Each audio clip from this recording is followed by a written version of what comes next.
भारत आज भी passport index में इतना नीचे क्यों है?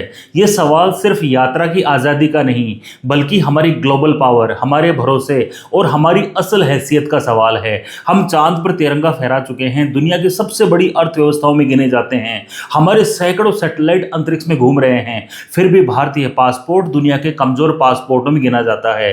कई देशों में भारतीयों को कड़े इंटरव्यू, लंबी जांच, भारी फीस और अक्सर वीजा अस्वीकृति का सामना करना पड़ता है, जबकि कई अन्य देशों के नागरिक बिना ज्यादा जांच पड़ताल के आसानी से प्रवेश पा लेते हैं। पासपोर्ट सिर्फ एक ट्रैवल डॉक्यूमेंट नहीं है, ये 3 बातें बताता है। पहली, दुनिया आपके देश की स्ट्रेटेजिक पावर को कैसे देखती है। दूसरी, आपकी फाइनेंशियल क्रेडिबिलिटी क्या है। और तीसरी, आपके नागरिकों पर कितना भरोसा किया जा सकता है। इसीलिए पासपोर्ट इंडेक्स सिर्फ ये नहीं मापता कि आप कितने देशों में वीजा फ्री जा सकते हैं, ये आपके देश की अंतर्राष्ट्रीय प्रतिष्ठा का थर्मामीटर भी है। हेनले पासपोर्ट इंडेक्स हर साल 199 देशों के पासपोर्ट को रैंक करता है, इस आधार पर कि उनके नागरिक 227 गंतव्यों में से कितनी जगह वीजा फ्री या वीजा ऑन अराइवल पहुंच सकते हैं। भारत की ग्लोबल रैंक लगभग 85 के आसपास घूमते रहती है और भारतीय पासपोर्ट सिर्फ 50 से 60 देशों में आसान पहुंच देता है। एक उभरती हुई महाशक्ति के लिए स्थिति शर्मनाक है। एशिया में ही देखें तो सिंगापुर, जापान और दक्षिण कोरिया के पासपोर्ट दुनिया के सबसे ताकतवर पासपोर्ट माने जाते हैं। इन देशों के नागरिक 180 से 190 देशों तक बिना या बेहद आसान वीजा प्रक्रिया के साथ पहुंच सकते हैं। वहीं भारतीय नागरिकों के लिए संख्या 1/4 के आसपास है। जापान के नागरिक बिना वीजा भारत आ सकते हैं, लेकिन भारतीय बिना वीजा जापान नहीं जा सकते। ये सिर्फ रेसिप्रोसिटी की कमी नहीं, बल्कि भरोसे और कूटनीति की कमी का नतीजा है। दूसरी तरफ भारत, पाकिस्तान, नेपाल, बांग्लादेश, नाइजीरिया, अफगानिस्तान जैसे देशों के नागरिकों को हर देश के दरवाजे पर दस्तक देकर वीजा के लिए गुहार लगानी पड़ती है। ये बताता है कि दुनिया अब भी हमें जोखिम, दबाव या अस्थिरता के चश्मे से देखती है। भारत में वीजा पाने की चाहत अब एक तरह की मनोवैज्ञानिक सोच बन चुकी है। दिल्ली जैसे शहरों में लोग विशेष मंदिरों में जाकर वीजा मिलने की मन्नतें मांगते हैं। हैदराबाद में वीजा बालाजी मंदिर है, जहां पासपोर्ट को आशीर्वाद के लिए मंदिर ले जाते हैं। विदेश जाना आज भी यहां किस्मत और चमत्कार की तरह देखा जाता है, न कि एक सामान्य वैध और उपलब्ध अवसर की तरह है। और अगर किसी के पास अमेरिका या किसी बड़े देश का वीजा हो तो समाज में उसका मान सम्मान बढ़ जाता है। इसी के समानांतर हजारों भारतीय हर साल खतरनाक डंकी रूट्स के जरिए विदेश जाने की कोशिश में अपनी जान जोखिम में डालते हैं। जंगलों, समुद्रों, सीमा पार माफियाओं, शरण कैंपों और अवैध काम की अंधेरी दुनिया से गुजरते हुए ये दृश्य दुनिया को एक साफ संकेत देता है, भारतीय पासपोर्ट अपने नागरिकों के सपनों को पूरा नहीं कर पा रहा। पासपोर्ट की ताकत सिर्फ वर्तमान से नहीं, इतिहास से भी तय होती है। जापान और कई विकसित देशों के नागरिकों का यह पैटर्न रहा है कि वे विदेश जाते हैं, पैसा खर्च करते हैं और फिर अपने देश लौट आते हैं। इससे दुनिया को भरोसा है कि वे स्थायी बोझ नहीं बनेंगे। इसके उलट भारतीयों की सामूहिक छवि ये बन गई है कि बहुत से लोग बाहर जाते ही वापस नहीं लौटना चाहते। वे किसी भी तरह बस जाना चाहते हैं, चाहे शरण कैंप हो, अवैध काम हो या झूठे दस्तावेज।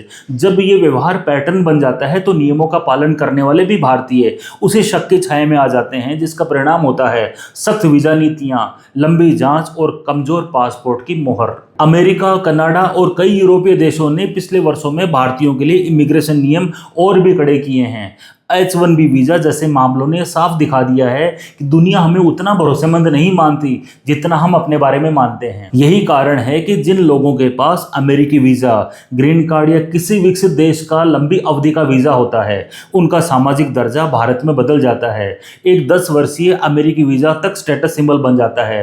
ये दिखाता है कि पासपोर्ट और वीजा सिर्फ दस्तावेज नहीं, अवसर का दरवाजा है। ये पूरी समस्या केवल सरकारों या कूटनीति के सिर नहीं डाली जा सकती, हमारी अपनी नागरिक संस्कृति भी इसमें हिस्सेदार है। दुनिया भर में ऐसी खबरें आती हैं जहां भारतीय शॉपलिफ्टिंग में पकड़े जाते हैं, साफ सफाई की परवाह नहीं करते, सार्वजनिक जगहों पर हद से ज्यादा शोर मचाते हैं और विदेशी भूमि पर भी उसी तरह पटाखे, धुआं और शोर मचाने पर उतारू रहते हैं, भले ही वह जगह सांस्कृतिक रूप से संवेदनशील हो। ये छोटी छोटी घटनाएं मिलकर ही एक बड़ी इमेज बनाती हैं और वही इमेज वीजा नीतियों और पासपोर्ट की ताकत पर असर डालती है। भारत 140 करोड़ लोगों का देश है। हम अपने बारे में बड़े बड़े दावे करते हैं, हम ग्लोबल आर्थिक ताकत हैं, दुनिया के सबसे बड़े लोकतंत्र हैं, टेक हब हैं, हमारी डायस्पोरा बहुत मजबूत है। लेकिन अगर इन सब के बावजूद हमारा पासपोर्ट मजबूत नहीं है तो ये किसी और के लिए नहीं, हमारे लिए चेतावनी है। हमें खुद से ये पूछने की जरूरत है, क्या मैं सिर्फ भारत में पैदा होने पर गर्व करके संतुष्ट रहूंगा, या मैं ये भी देखूंगा कि दुनिया मेरे देश और मेरे पासपोर्ट पर वास्तव में कितना भरोसा करती है।